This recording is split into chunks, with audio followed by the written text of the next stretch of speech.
ബിസ്മില്ലാഹി വൽഹംദുലില്ലാഹി വസ്സലാത്തു വസ്സലാമു അലാ റസൂലില്ലാഹി വഅലാ ആലിഹി വസഹ്ബിഹി അജ്മഈൻ അമ്മാ ബഅദ്. ബഹുമാന്യരായ വേദിയിലെയും സദസ്സിലെയും ഉസ്താദുമാർ, പ്രിയപ്പെട്ട കൂട്ടുകാർ, B the being beyond the comfortable എന്ന് ഞങ്ങളൊരിക്കൽ പ്രമേയമായിട്ട് പ്രൊഫ് സമ്മിറ്റ് നടത്തി. അതിൻ്റെ ഒരു പ്രവർത്തകൻ്റെ ഒരു സന്തോഷം പറയാം. അങ്ങനെ നടത്തിയപ്പോൾ രണ്ട് കാര്യങ്ങൾ അതിലുണ്ട്. നമ്മുടെ നേരത്തെ ഇവിടെ ഉദ്ഘാടനത്തിൽ ഉസ്താദ് പറഞ്ഞ പോലെ നമ്മൾ നിരീക്ഷിക്കുന്ന വലിയൊരു സമൂഹം പുറത്തുണ്ട്. ആ വലിയ സമൂഹത്തിൽ അൽഹംദുലില്ലാ നമ്മുടെ പ്രവർത്തകരുണ്ട്. അവർ ലോകത്തിൻ്റെ എല്ലാ ഭാഗങ്ങളിലുമുണ്ട്. അവരുണ്ട് എന്ന് നമ്മളറിയാം. ഇതുപോലെ എന്തെങ്കിലും അവസരങ്ങൾ ഉണ്ടാകുമ്പോഴാണ്. ഇപ്പോൾ ഒരു അവസരമാണ് ഉസ്താദ് പറഞ്ഞത്. ഇതുപോലത്തെ നിരവധി അവസരങ്ങളിലാണ് നമ്മളറിയാം അവരെവിടെയാണുള്ളത്. ചർച്ചയിൽ, ആലോചനയിൽ, പഠനത്തിൽ, സ്പേഷ്യലി ഒക്കെ അവരെവിടെയാണുള്ളത് എന്ന് നമ്മളറിയാം. ഇത്തരം വിഷയങ്ങൾ ഉണ്ടാകുമ്പോഴാണ്. അപ്പോൾ ഇങ്ങനെ പ്രമേയം ഔട്ട് ചെയ്ത പാടെ എനിക്ക് കുറേ മെസ്സേജുകൾ വന്നു. എനിക്ക് വന്നതല്ല, കുറേ അപ്പുറമൊക്കെ വന്ന് തിരിച്ചിങ്ങോട്ട് ആരൊക്കെയോ സെൻഡ് ചെയ്തതാണ്. പല ഭാഗത്തുനിന്ന്, ലോകത്തിൻ്റെ പല ഭാഗത്തുനിന്ന് നമ്മുടെ വിദ്യാർത്ഥികൾ, നമ്മുടെ SSFകാർ പഠിക്കുന്നവർ, അവർ ലിംഗ്വിസ്റ്റിക്സ് പഠിക്കുന്നവരൊക്കെ അയച്ചു. എന്താണ് ഇങ്ങനെയൊക്കെ പ്രമേയം ഉണ്ടാവുമോ? അപ്പം ഞാൻ എന്താണ് ഈ പ്രമേയത്തിൻ്റെ പ്രശ്നം എന്നിങ്ങനെ ഞങ്ങൾ കുറേ ആളുകളോട് ആദ്യം അന്വേഷിച്ചിരുന്നു. കുറേ ലിംഗ്വിസ്റ്റിക് വിദഗ്ധന്മാരോട് അന്വേഷിച്ചപ്പോൾ കുഴപ്പമൊന്നുമില്ല എന്ന് പറഞ്ഞുകൊണ്ടാണ് ഈ വേർഡ് ഇങ്ങനെ കോയിൻ ചെയ്ത്. പക്ഷെ അവരുടെ പ്രശ്നം കംഫർട്ടബിൾ എന്നത് ബിയോണ്ടിന് ശേഷം പറ്റൂല എന്നതാണ്. അതിനെന്തൊക്കെയോ പ്രശ്നങ്ങൾ പറഞ്ഞു. ട്രാൻസിറ്റീവ് വെർബും ഇൻട്രാൻസിറ്റീവ് വെർബും കൂടി ചേരുമ്പോൾ അതിനെ എന്താക്കണമെന്നും കുറേ നിയമങ്ങൾ, കുറേ പുസ്തകത്തിൻ്റെ കുറേ സ്ക്രീൻഷോട്ടുകളൊക്കെ അയച്ചു. ഞാനൊരു സാധു ഫിസിക്സുകാരനായതുകൊണ്ട് എനിക്ക് ഈ ലിംഗ്വിസ്റ്റിക്സ് ഒന്നും അറിയില്ല. അത് തൊട്ടുമുറിയൊന്നും ഇല്ലാണ്ട് ഇങ്ങനെ ഒപ്പിച്ച് ഇന്നലെ വന്നു എന്നത് ഇന്ന് പോയി എന്നാവാത്ത വിധം ഒപ്പിച്ച് ഇംഗ്ലീഷ് പറയാനേ അറിയുള്ളൂ. അപ്പം ഞാനിതിൻ്റെ നിയമവശങ്ങളൊക്കെ പറഞ്ഞപ്പോൾ ഞാൻ പറഞ്ഞത് പറഞ്ഞാൽ ഇങ്ങനെ തന്നെയല്ലേ, അത് നിങ്ങൾക്ക് മനസ്സിലാവില്ല, ഒരു ഭാഷയ്ക്കൊരു സൗന്ദര്യം ഉണ്ടെന്ന് പറഞ്ഞു. ഓക്കെ, ഞാൻ അന്വേഷിക്കാമെന്ന് പറഞ്ഞു. അങ്ങനെ സംഗതി വശാൽ നമ്മൾ അലിഗഡ് യൂണിവേഴ്സിറ്റിയിലെ ഒരു പ്രൊഫസറെ ആയിരുന്നു ഉദ്ഘാടനം ചെയ്യാൻ വേണ്ടി വിളിച്ചത്. അയാളെ നിങ്ങൾക്ക് മിസ്സായ പോലെ ഞങ്ങൾക്കും മിസ്സായി. അപ്പോൾ അയാൾ ഒരു പകരക്കാരനെ അയച്ചു. ആ അയച്ചയാൾ ആരാണെന്നറിയോ? ലിംഗ്വിസ്റ്റിക് സൊസൈറ്റി ഓഫ് ഇന്ത്യയുടെ പ്രസിഡൻ്റായിരുന്ന വാർസി ആയിരുന്നു. ജഹാംഗീർ വാർസിയെ വന്നത്. അപ്പോൾ ജഹാംഗീർ വാർസി എന്ന് പറയുമ്പോൾ എൻ്റെ അകത്തൊരു ചെറിയ പേടിയുണ്ട്. ഞാൻ ആകെ 2-3 ആളോട് ഇത് ഷെയർ ചെയ്തുള്ളൂ. ഇത് പിന്നെ ഷെയർ ചെയ്യാൻ പറ്റില്ല. അതിപ്പോൾ പുറത്തായില്ലേ പ്രമേയം. ഇനിയിപ്പോൾ ഇതെന്ത് ചെയ്യും? കിട്ടിയ കുഞ്ഞ് പൊൻകുഞ്ഞാന്ന് വിചാരിക്കാൻ പിന്നെ പറ്റുള്ളല്ലോ. ഇതൊക്കെ പോസ്റ്ററൊക്കെ അടിച്ചു പോയി, ഒരുപാട് ചുമരൊക്കെ എഴുതിപ്പോയി, വലിയ കാര്യങ്ങളൊക്കെ ചെയ്തു കഴിഞ്ഞു. കുറേ സ്ഥലത്ത് കുട്ടികൾ ഇതേ സംബന്ധിച്ച് പ്രഭാഷണങ്ങളൊക്കെ നടത്തി, ഇംഗ്ലീഷിൽ മലയാളത്തിലൊക്കെ ഒക്കെ കഴിഞ്ഞു പോയി. ഒക്കെ യൂട്യൂബിലൊക്കെ ഔട്ട് ചെയ്തില്ലേ. അപ്പോൾ ഞാൻ ഈ ജഹാംഗീർ വാർസിയുടെ പ്രഭാഷണം എന്തായിരിക്കും ഞാൻ വേറെ ആരോടും ഇത് ഷെയർ ചെയ്തില്ല, കാത്തിരുന്നു. ഞാനിപ്പോൾ സ്റ്റേജിലിരുന്നപ്പോൾ വായിച്ചു നോക്കിയ ആ പ്രഭാഷണമാണ്. അയാൾ ആ പ്രഭാഷണം അയച്ചു തന്നെ നമുക്ക്. അയാൾ സംസാരിച്ച ശേഷമാണ് പക്ഷേ അത് എൻ്റെ കയ്യിലെത്തിയത്. അതിൻ്റെ മുമ്പേ ബാസിം നൂറാൻ്റെ കയ്യിലെത്തിയിരുന്നു. അപ്പോൾ അയാളുടെ പ്രസംഗത്തിൻ്റെ തുടക്കം മുതൽ അവസാനം വരെ B the being beyond the comfortable എന്ന് അയാൾ ഒരു 20 പ്രാവശ്യം പറയുന്നുണ്ടെന്ന് മാത്രമല്ല, ഈ വാചകത്തെ അയാൾ ഫുള്ള് ഒരു തല മുതൽ മറ്റേ തല വരെ ചർവണം ചെയ്ത് ഈ പ്രമേയത്തിൻ്റെ പ്രസക്തിയും ഈ വാചകത്തിൻ്റെ പ്രസക്തിയൊക്കെയാണ് അയാൾ അവതരിപ്പിച്ചത്. അയാൾ ഇപ്പോഴും അലിഗഡിലെ ലിംഗ്വിസ്റ്റിക് ഡിപ്പാർട്ട്മെൻറ്റിൻ്റെ ഹെഡുമാണ്. അതോടൊപ്പം ലിംഗ്വിസ്റ്റിക് സൊസൈറ്റി ഓഫ് ഇന്ത്യയുടെ ചെയർമാനാണ്. അയാൾ ഒരു ലിംഗ്വിസ്റ്റിക് പ്രോഗ്രാമിന് വേണ്ടി ഏതോ രാജ്യത്ത്, ഞാൻ ഓർക്കുന്നില്ല രാജ്യം, അത് കഴിഞ്ഞ് തിരിച്ചു വന്ന് നേരെ ഇങ്ങോട്ട് നമ്മളെ പരിപാടിക്കാണ്. അതുകൊണ്ട് എനിക്ക് പെട്ടെന്ന് യൂണിവേഴ്സിറ്റിയിലേക്ക് തിരിച്ചു പോകണം, അറ്റ് ദ ഏർലിയസ്റ്റ് എന്നെ തിരിച്ച് ഫ്ലൈറ്റ് എടുത്ത് തരണം എന്നിട്ടാണ് അയാൾ കൊല്ലത്ത് നമ്മളെ പരിപാടിക്ക് വന്നത്. അപ്പോൾ ഞാൻ പറഞ്ഞു വന്നത്, നമ്മൾ ചിലപ്പോഴൊക്കെ നിങ്ങളൊക്കെ പ്രവർത്തകരും ഒരു യൂണിയൻ്റെ ഇനാഗുറേഷൻ കൂടി ആകുമ്പോൾ ഇത്ര കുറേ സാധനങ്ങളുണ്ടാവും. എപ്പോഴും നമ്മൾ പെട്ടുപോകുന്ന ചില സിറ്റുവേഷനുകൾ ഉണ്ടാവും. അപ്പോൾ ഒരു തുറവഴി ഉണ്ടാവും അങ്ങനെ ചെയ്തു പോകുമ്പോൾ. അത് നമ്മളങ്ങനെ ചെയ്തു വരുമ്പോൾ എല്ലാം നമ്മൾ അറിഞ്ഞുകൊണ്ടൊന്നും അയക്കില്ല. അതിനർത്ഥം നമ്മൾ അബദ്ധങ്ങൾ ചെയ്യാം എന്നല്ല. നമ്മൾ വളരെ സൂക്ഷിച്ചും ശ്രദ്ധിച്ചും ചെയ്താലും ചിലപ്പോൾ ചിലതിലൊക്കെ നമ്മെ ആളുകളിട്ട് ഇങ്ങനെ കറക്കും. പക്ഷെ അവസാനം ശരിയിൽ നമ്മളിങ്ങ് എത്തിക്കോളും. ഇപ്പം ഞാൻ പറഞ്ഞു വന്നത്, ഇങ്ങനെ ഈ പ്രമേയത്തോട് എനിക്ക് വല്ലാത്തൊരു ഗ്രഹാതുരത്വം ഉണ്ട്. അതുകൊണ്ട് തന്നെ ഇത് നേരത്തെയും പലരും ഉന്നയിച്ചതാണ് ഈ ആശയം. അതുകൊണ്ട് നിങ്ങൾ ഇവിടുന്ന് കണ്ടാന്ന് എനിക്ക് അഭിപ്രായമല്ല, വേറെ പലയിടത്തും പലരും ഉപയോഗിച്ച ആശയമാണ് ജീവിക്കുക എന്നൊരാശയം. ജീവിക്കുക അല്ലേ, ജീവിക്കുക എന്നത് നമ്മൾ ചിലരോടൊക്കെ പറയും ചത്തൂടെടാ പോയിട്ട് എന്ന് ചോദിക്കും. അതെന്തുകൊണ്ടാണ് അങ്ങനെ ഒരാളോട് നമ്മൾ സംസാരിക്കുമ്പോൾ അങ്ങനെ പറയേണ്ടി വരുന്നത്? ജീവിക്കുന്നില്ല എന്നതുകൊണ്ടായിരിക്കും അല്ലേ. ജീവിക്കുന്നില്ല എന്നാൽ പിന്നെ ചത്തൂടെ എന്നാണ് ചോദിക്കുന്നത്. ഒരു ജീവനുള്ള സ്ഥലമാണത് എന്ന് നമ്മൾ ചില സ്ഥലങ്ങളെക്കുറിച്ച് പറയും. ഒരു ജീവനുള്ള ക്യാമ്പസാണ്, ഒരു ജീവനുള്ള വിദ്യാർത്ഥിയാണ്, ഒരു ജീവനുള്ള പുസ്തകമാണ്. പലരും പുസ്തകങ്ങളെ അങ്ങനെ പരിചയപ്പെടുത്താറുണ്ട്. ജീവനുള്ള പുസ്തകമാണ്. ജീവനുള്ള പുസ്തകം എന്നൊരു പുസ്തകത്തെക്കുറിച്ച് പറയുന്നത് പലപ്പോഴും നമ്മളത് വായിക്കുമ്പോൾ നമ്മുടെ അകത്ത് പുതുജീവൻ പിറക്കുമ്പോഴാണ്. പുസ്തകം വായിക്കുമ്പോൾ ഞാനിന്ന് ഇങ്ങോട്ട് വരുമ്പോൾ കുറ്റ്യാടി ബസ് ഇറങ്ങിയപ്പോൾ കുറച്ച് സമയം കൂടി ഉണ്ട്. അപ്പോൾ ഞാൻ കുറച്ച് നേരം ഉണ്ട് ഇങ്ങോട്ട് ഇതുവരെ നടന്നാലോ എന്ന് ആദ്യം ആലോചിച്ചു. പിന്നെ എനിക്ക് തോന്നുന്നു നിങ്ങളാരെ കണ്ടാൽ എന്നെ ഒരു പിശുക്കനായിട്ട് വിലയിരുത്തുന്നു. അതുകൊണ്ട് ഞാൻ കുറച്ച് നേരം ബസ് സ്റ്റാൻഡിൻ്റെ സൈഡിൽ നിന്നു. അപ്പോൾ എനിക്ക് ഒരു ചങ്ങാതിയുടെ ഒരു വായിക്കാൻ ഒരു സാധനം കിട്ടി. ഞാൻ ആ ചങ്ങാതിയെ ഇപ്പോൾ പറയുന്നില്ല, നമ്മൾ കുറച്ചൊരു വിവാദം ഉണ്ടായി കുറച്ച് മുമ്പേ അയാളെക്കുറിച്ച്, അതുകൊണ്ട് ഞാൻ പറയുന്നില്ല. അയാൾ സാഹിത്യകാരനാണ്, മാതൃഭൂമിയുടെയൊക്കെ എഡിറ്റർ കൂടിയാണ്. അയാൾ ഇങ്ങനെ ആദ്യമായി ദസ്തയേവ്സ്കിയെ വായിച്ചതിനെക്കുറിച്ച് പറഞ്ഞു.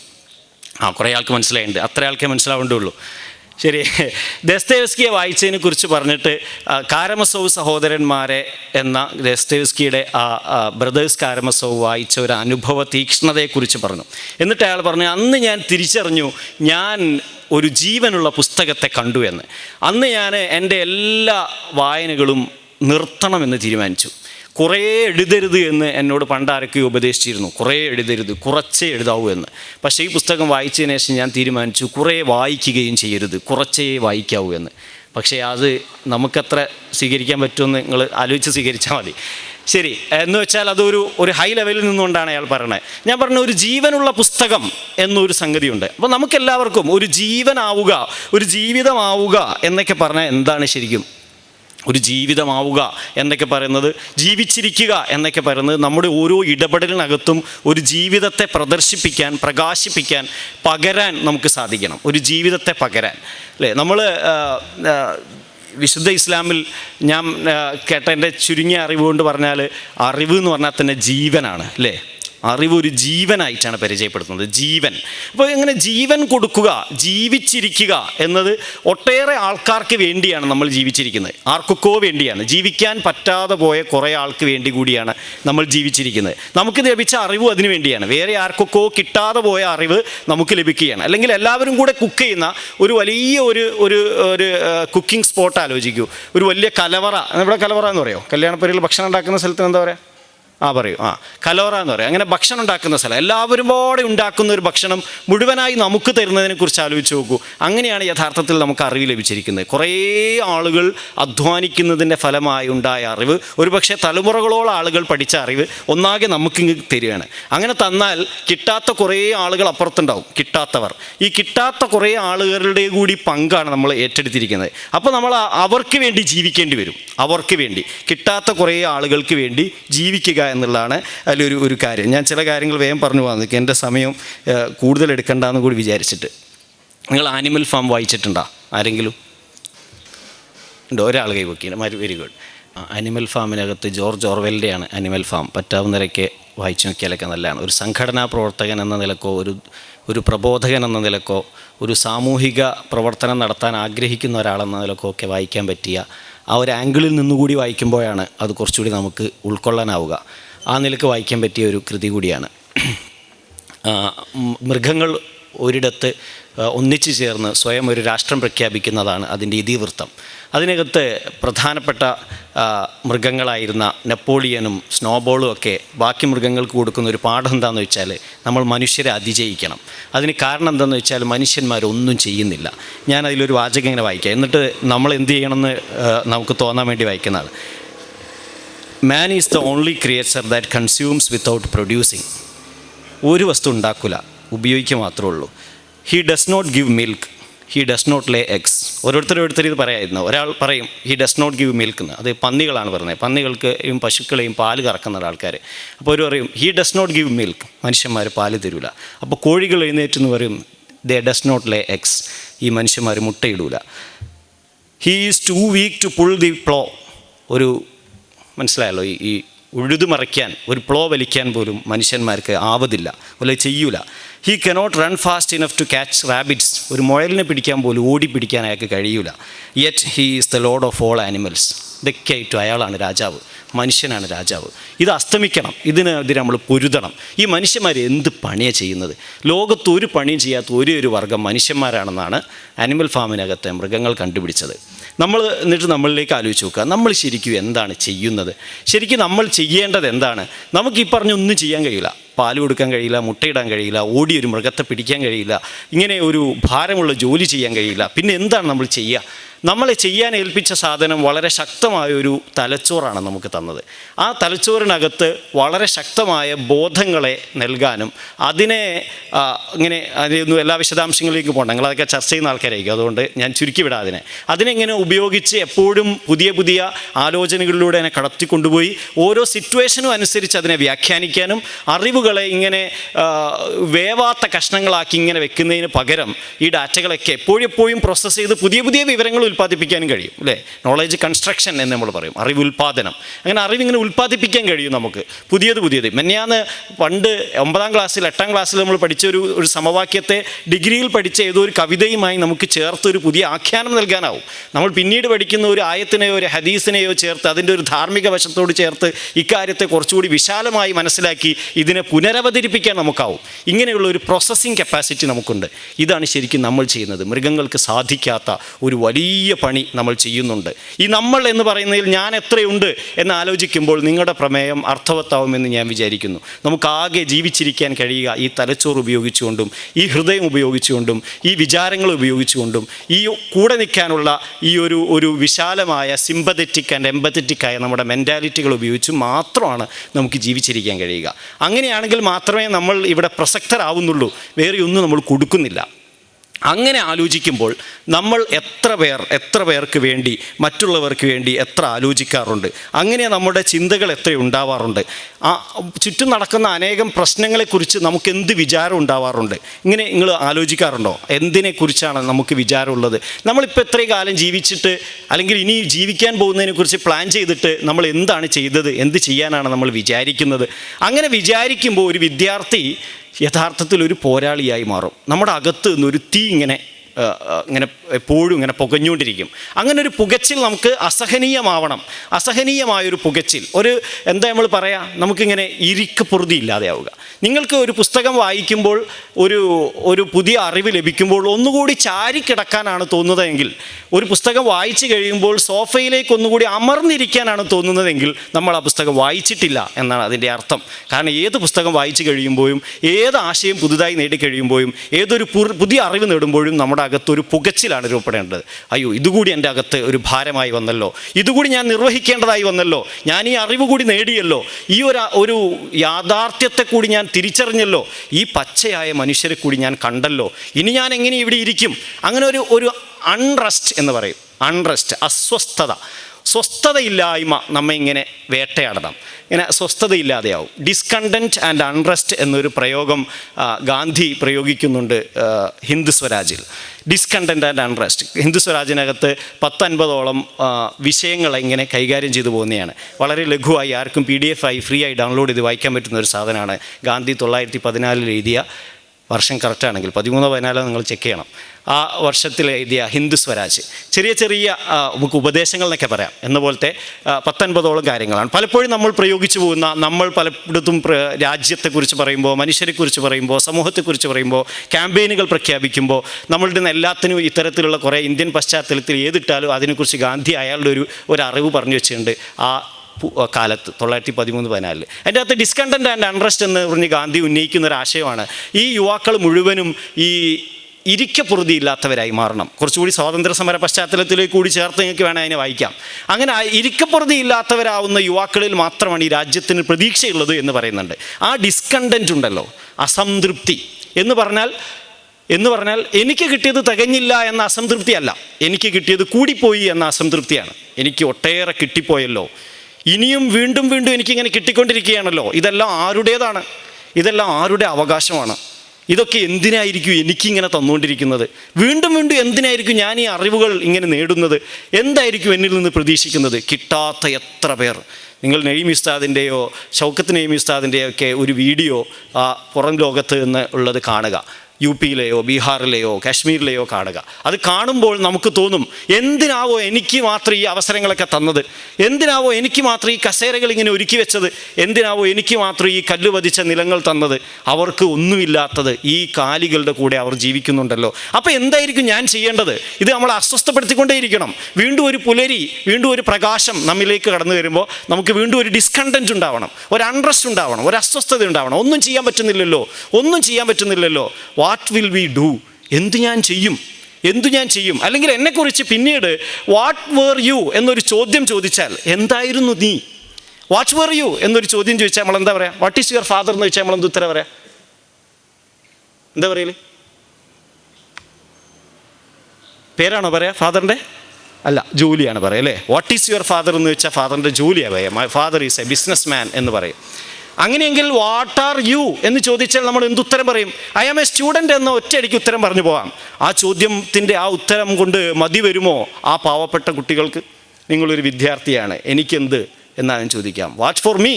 നിങ്ങൾ വിദ്യാർത്ഥിയാണ്, എനിക്കെന്ത് കാര്യം? എനിക്കെന്ത് കാര്യം? നിങ്ങൾ വിദ്യാർത്ഥി ആയതുകൊണ്ട് നിങ്ങൾക്ക് അറിവുണ്ട്, എനിക്കെന്ത് കാര്യം? What for me? അപ്പോൾ ഞങ്ങൾ അവരെക്കുറിച്ച് ആലോചിക്കുന്നു. നിങ്ങളെക്കുറിച്ച് ഞാൻ ആലോചിക്കുന്നു, ഈ രാജ്യത്തെക്കുറിച്ച് ഞാൻ ആലോചിക്കുന്നു, ഈ സംവിധാനങ്ങളുടെ പ്രശ്നങ്ങളെക്കുറിച്ച് ഞാൻ ആലോചിക്കുന്നു, ഈ ജനാധിപത്യത്തിൻ്റെ പ്രശ്നങ്ങളെക്കുറിച്ച് ഞാൻ ആലോചിക്കുന്നു, ഈ രാജ്യം ഇങ്ങനെ പോയാൽ മതിയോ എന്ന് ഞാൻ ആലോചിച്ചുകൊണ്ടേയിരിക്കുന്നു, ഈ പട്ടിണി കിടക്കുന്ന നിങ്ങളെക്കുറിച്ച് എനിക്ക് ആലോചനയുണ്ട് എന്നൊരു ഉത്തരം അവർ നമ്മോട് ചോദിക്കുന്നു എന്ന വിചാരത്തിൽ ഉള്ളിൽ കരുതി വയ്ക്കാനാവുമോ?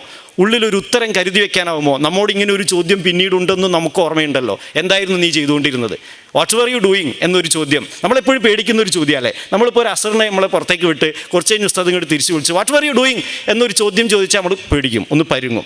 എന്ത് ചെയ്തയാളും ഒന്ന് പരുങ്ങും അല്ലേ? 2 മാസം സ്റ്റഡി ലീവ് വന്ന് വീട്ടിൽ പോയി തിരിച്ചു വന്നിട്ട് വാട്ട് വർ യു ഡൂയിങ് എന്നൊരു ചോദ്യം നമുക്ക് പേടിയാണ്. ഉസ്താദ് അങ്ങനെ ഒരു ചോദിക്കരുതേ എന്ന് നമ്മൾ വിചാരിക്കും. ഇനി ചോദിച്ചാലോ ആദ്യത്തെ 2 സ്റ്റെപ്പിൽ ആ ചോദ്യം തീരണേ എന്ന് നമ്മൾ വിചാരിക്കും. സമയം ഒന്ന് വേഗം പോയി കിട്ടിയിരുന്നെങ്കിൽ എന്ന് നമ്മൾ വിചാരിക്കും. ഏതൊരു സ്ഥലത്തും ഏതൊരു പ്രയോഗത്തിനകത്തും ചോദ്യം ചെയ്യൽ നമ്മൾ പേടിക്കും. പക്ഷേ ഈ ചോദ്യങ്ങൾ നമ്മോട് ചോദിക്കപ്പെട്ടുകൊണ്ടേയിരിക്കുന്നുണ്ട്. നമ്മൾ കേൾക്കാത്ത കുറേ ചോദ്യങ്ങൾ നമ്മോട് ചോദിക്കുന്നുണ്ട്. ഈ ചോദ്യങ്ങളുടെ ഉത്തരം കണ്ടെത്താൻ നിരന്തരമായി അസ്വസ്ഥപ്പെട്ടുകൊണ്ടിരിക്കുക. അതിനെയാണ് ഡിസ്കണ്ടൻറ്റ് ആൻഡ് അൺറെസ്റ്റ് എന്ന് ഗാന്ധി പ്രയോഗിച്ചത്.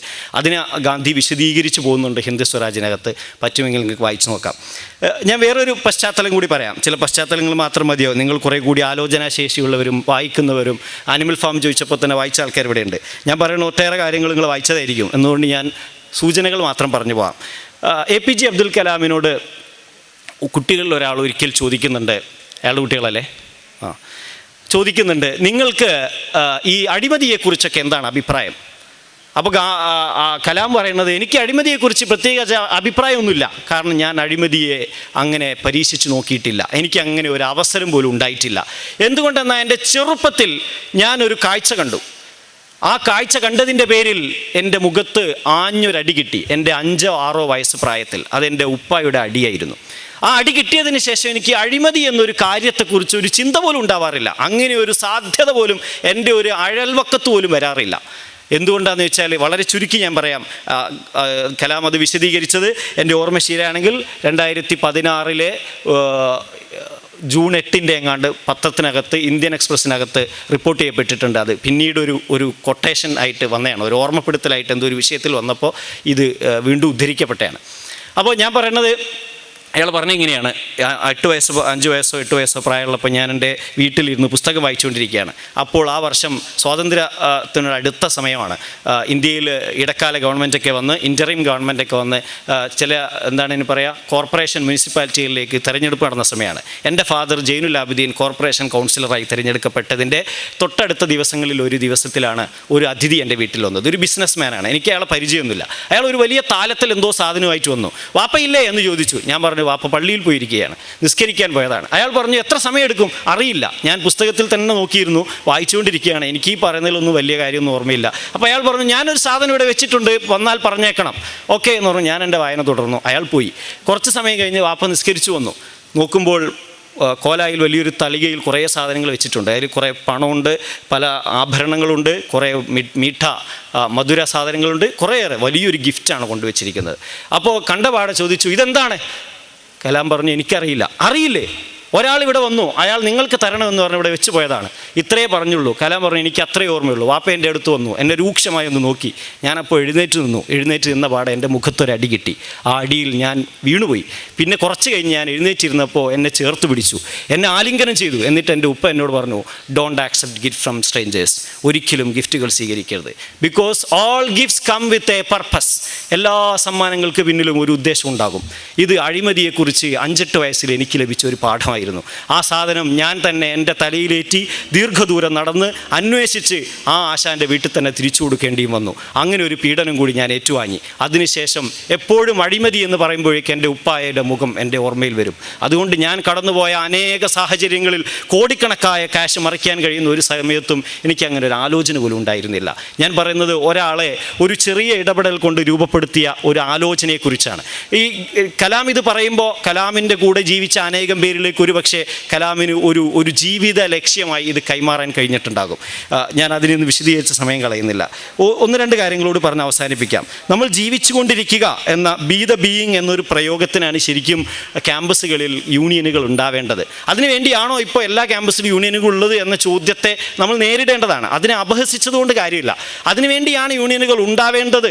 അതിനാണ് അത് രൂപപ്പെടുത്താനുള്ള ആലോചനകൾ ബേസിക്കലി ഉണ്ടായത്.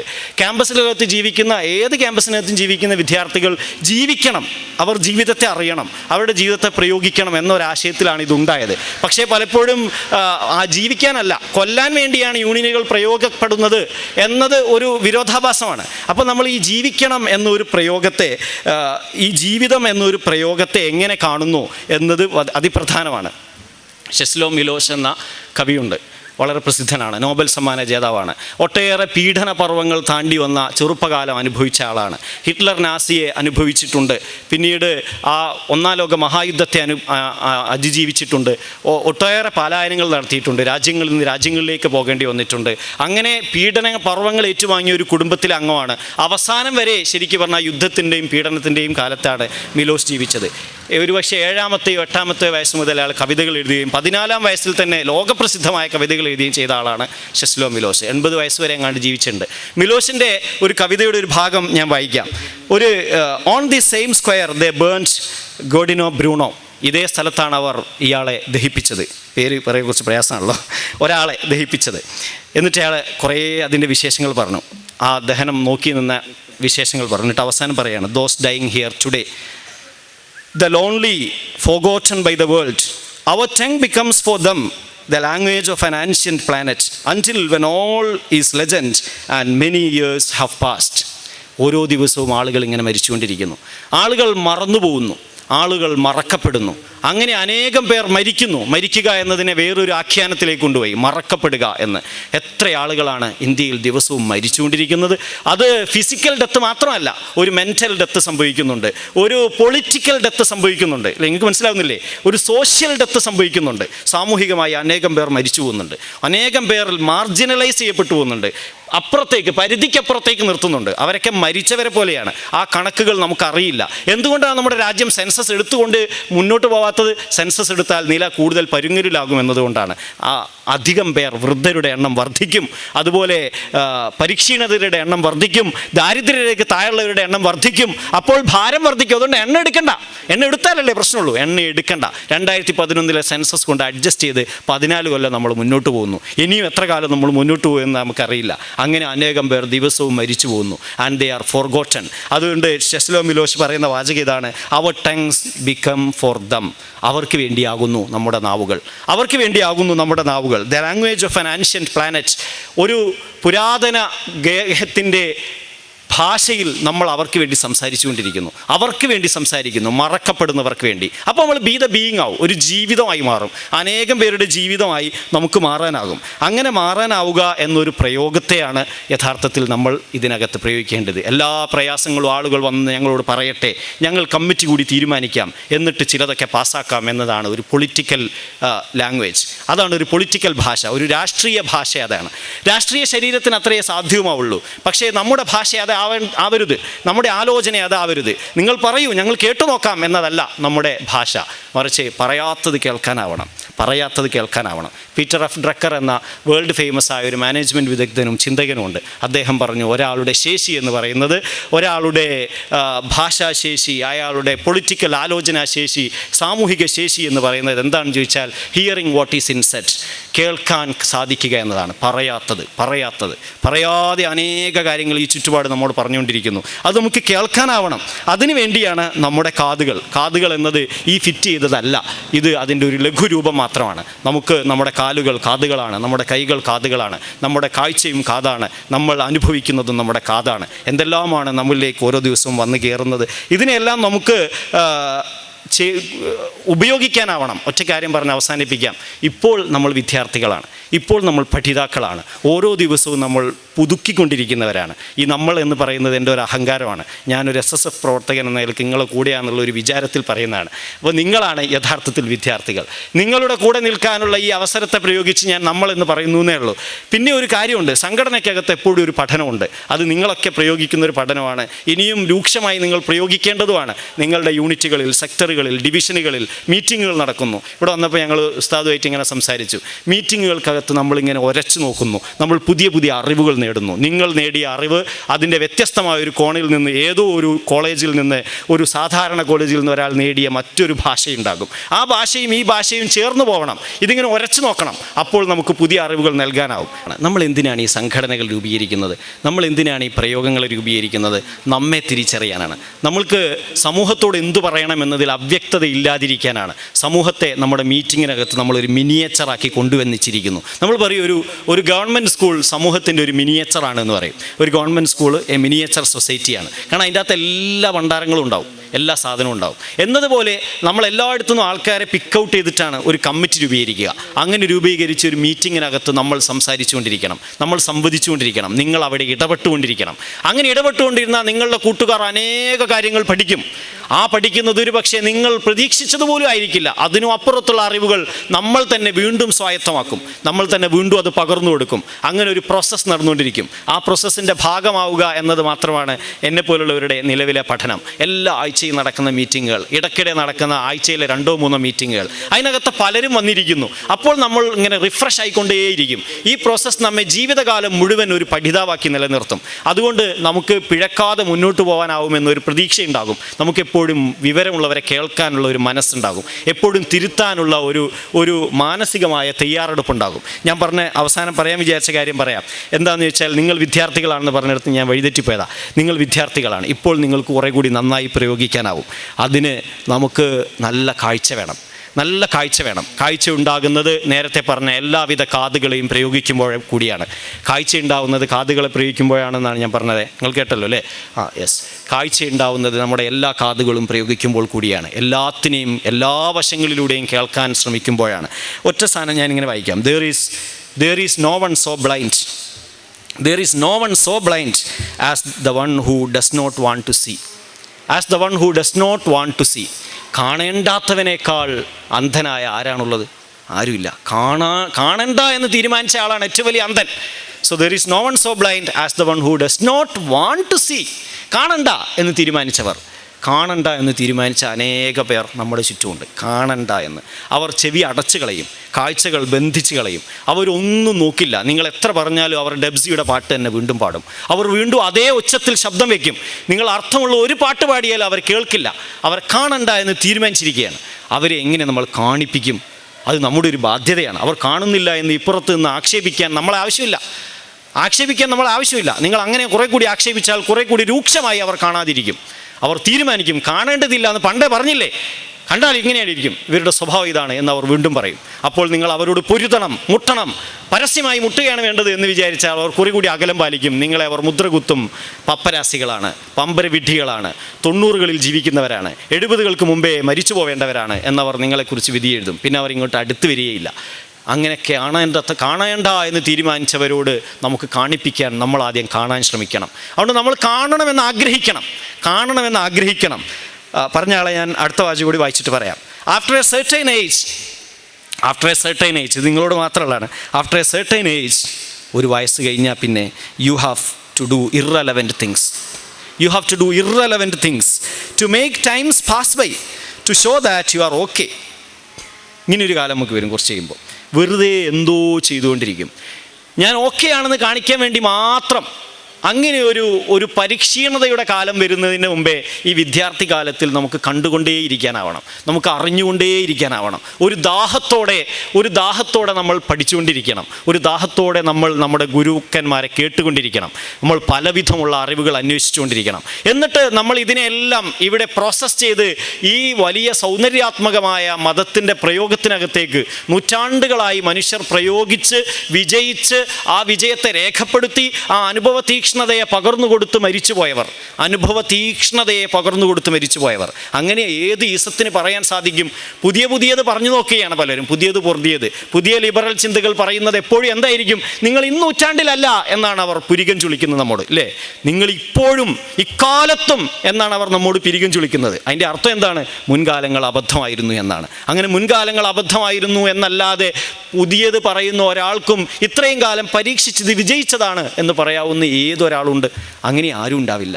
എന്നാൽ നമ്മുടേത് അങ്ങനെയല്ല. മരണത്തിൻ്റെ അവസാന സമയത്തും പറയാനുള്ളത്, നോക്കൂ, ഞങ്ങൾ വല്ലാത്ത സന്തോഷം അനുഭവിക്കുന്നു, ഞങ്ങൾ ഇതാ റബ്ബിലേക്ക് പോവുകയാണ്. ഈ അനുഭവ തീക്ഷ്ണതയെ നിങ്ങൾക്ക് എങ്ങനെ പകർന്നു തരണമെന്ന് ഞങ്ങൾക്കറിയില്ല, അതുകൊണ്ട് നിങ്ങൾ ഈ അനുഭവത്തെ ഏറ്റെടുക്കൂ എന്ന് പറയുന്ന സൗന്ദര്യാത്മകമായ ഒരു പ്രയോഗമാണ് നമ്മുടെ അകത്തുള്ളത്. ഈ പ്രയോഗത്തേക്ക് ചേർത്ത് വെച്ചുകൊണ്ട് നമുക്ക് പരമാവധി പ്രയോഗിക്കാനാവണം. പൗലോ കൊയ്ലോയുടെ വാചകങ്ങളാണ് ഞാൻ നേരത്തെ പറഞ്ഞത്. ഒന്നുകൂടി അത് ആവർത്തിക്കാം. There is no one so blind as the one who does not want to see. After a certain age, you have to do irrelevant things to make times pass by, to show that you are okay. അതിനു മുമ്പേ നമുക്ക് ഒട്ടേറെ കാര്യങ്ങൾ ചെയ്യാനാവും, ഒട്ടേറെ കാര്യങ്ങൾ പഠിക്കാനാവും. അതിന് നിരന്തരം ജീവിച്ചുകൊണ്ടിരിക്കുക, സ്വന്തം ജീവനുണ്ടോ എന്ന് പരിശോധിച്ചുകൊണ്ടിരിക്കുക. അടുത്തുള്ള ആളോട് പറയും, ഒന്ന് നുള്ളി നോക്കുക, എനിക്ക് ജീവൻ ഉണ്ടോ നോക്കട്ടെ എന്ന്. അങ്ങനെ നുള്ളി നോക്കുന്നത് ഈ ഫിസിക്കൽ പിഞ്ചിങ് മാത്രമല്ല, നമ്മൾ പോക്ക് ചെയ്യാന്ന് പറയില്ലേ? നിങ്ങൾ പറയലുണ്ടോ പോക്ക് ചെയ്യാൻ?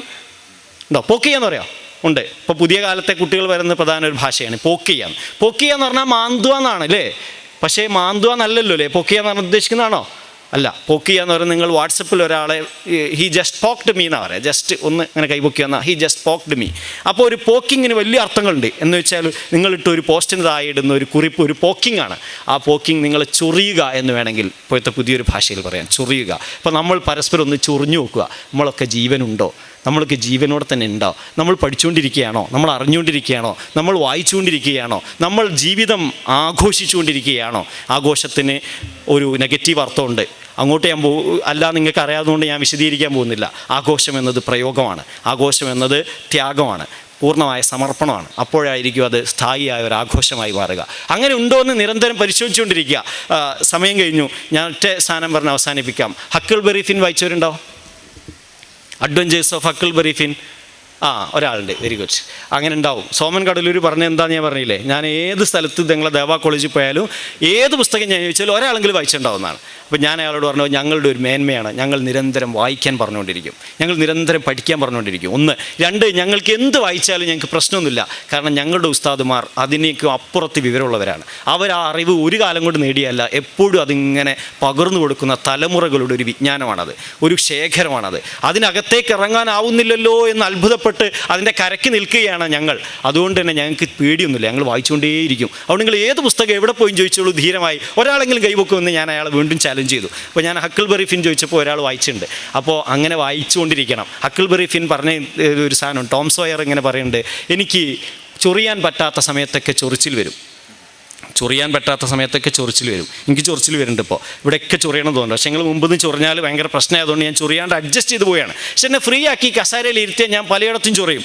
ടോം സോയർ പറയണത് എങ്ങനെയാണ്, അങ്ങനെ പതുങ്ങിപ്പോവേണ്ട ഒരു രാത്രിയുടെ ഒരു സമയത്ത് പുല്ലിൽ ഞങ്ങൾ കിടന്നു. അങ്ങനെ കിടന്നപ്പോൾ എനിക്ക് 11 സ്ഥലത്താണ് ചൊറി വന്നത്, 11 സ്ഥലത്ത്.